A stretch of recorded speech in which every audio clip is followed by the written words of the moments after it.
السلام علیکم ورحمۃ اللہ وبرکاتہ۔ آئی کیو انٹرنیشنل میں خوش آمدید۔ میں حافظ عبدالرزاق۔ آج ہماری بڑی خوش نصیبی ہے کہ ہمارے ساتھ پاکستان کی ممتاز شخصیت، ممتاز عالم دین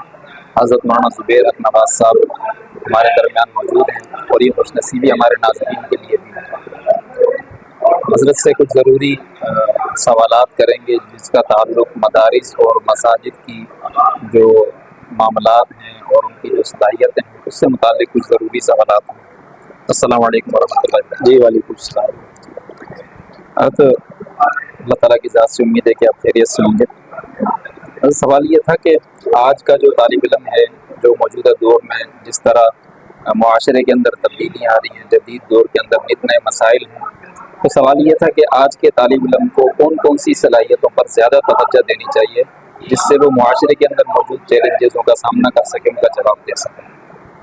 بسم اللہ الرحمن الرحیم، نحمدہ ونصلی علی رسول کریم، اما بعد۔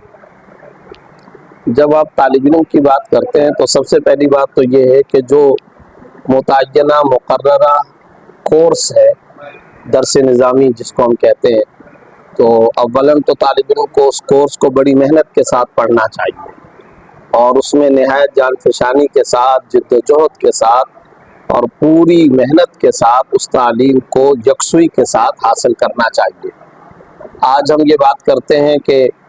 کسی عالم میں یہ صلاحیت کی کمی ہے یا وہ دور حاضر کے تقاضوں کو پورا نہیں کر رہا، تو بر صغیر میں، پاکستان میں، ہند و پاک کے اندر ہمارے جن علماء نے بڑے بڑے کارنامے انجام دیے، تو ظاہر سی بات ہے کہ وہ کسی کالج اور یونیورسٹی کی پیداوار نہ تھے، وہ کسی اور ادارے سے پڑھ کر لکھ کر کے نہیں آئے تھے، انہی مدرسوں مسجدوں کی چٹائیوں پر وہ بیٹھے تھے، اور یہی جس کو آج پھبتی کے انداز کے اندر ہمارے کچھ سیکولر دوست کہتے ہیں بسم اللہ کے گنبد، تو ہم فخر کے ساتھ کہتے ہیں ہاں ہم بسم اللہ کے گنبدوں کی پیداوار ہیں، اور ہم انہی بسم اللہ کے گنبدوں میں خوش ہیں، اور ہم اسی بسم اللہ کے گنبد پہ رہنا چاہتے ہیں۔ تو میں یہ سمجھتا ہوں کہ طلباء کو اپنے مقررہ درس نظامی کے کورس کو محنت کے ساتھ پڑھنا چاہیے۔ یہ اکابر کا ترتیب دیا ہوا نہایت جامع قسم کا کورس ہے، اور جو طالب علم نہایت محنت کے ساتھ، یکسوئی کے ساتھ، تیقظ کے ساتھ، بیدار مغزی کے ساتھ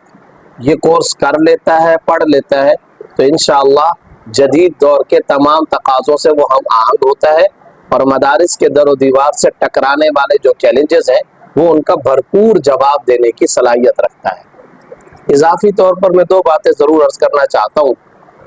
اگرچہ وہ بھی اسی نصاب کے اندر شامل ہے، لیکن اس کو زیادہ ہائی لائٹ کرنے کے لیے اور اپنے طالب علم ساتھیوں کو، بھائیوں کو زیادہ متوجہ کرنے کے لیے، نمبر ایک بات یہ کہ قرآن کریم کو عوامی اور آج کی زبان و اسلوب کے اندر بیان کرنے کی صلاحیت ہونی چاہیے، پہلا کام۔ دوسری بات، طرز گفتگو اور انداز گفتگو وہ عوام کی ذہنی سطح کے بالکل مطابق ہونے چاہیے۔ مشکل یہ ہے کہ ایک بہت بڑا گیپ علماء اور عوام کے درمیان یہ ہے کہ چونکہ ایک طالب علم مدرسے میں 8 سال 10 سال تک پڑھاتا ہے، تو وہاں رہتے ہوئے اس کے ساتھ صورتحال یہ ہوتی ہے کہ وہ عربی ٹرمز، مدارس کی اصطلاحات، عربی الفاظ، ان سے وہ مانوس ہو کر کے وہ مسجد کے منبر پر بھی وہی الفاظ استعمال کر رہا ہوتا ہے۔ مثال کے طور پر کوئی طالب علم جدید فاضل بن کر کے آیا اور وہ کہے گا کہ دیکھو جی بلغوا عنی ولو آیا، تو دیکھیں جی لوگوں سب کو پتہ ہونا چاہیے بلغوا صیغہ امر ہے،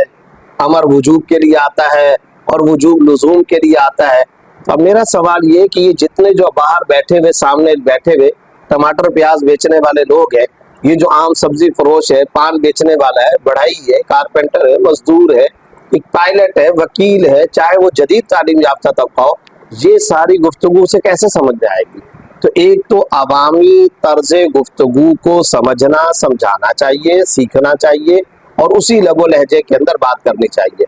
قرآن کریم کے اندر جو اللہ رب العزت نے بار بار فرمایا وَمَا أَرْسَلْنَا مِن رَّسُولٍ إِلَّا بِلِسَانِ قَوْمِهِ، تو یہ لسان القوم سے کیا مراد ہے؟ تو حضرات مفسرین نے لکھا ہے لسان القوم کے اندر پورے کا پورا پیکج شامل ہے۔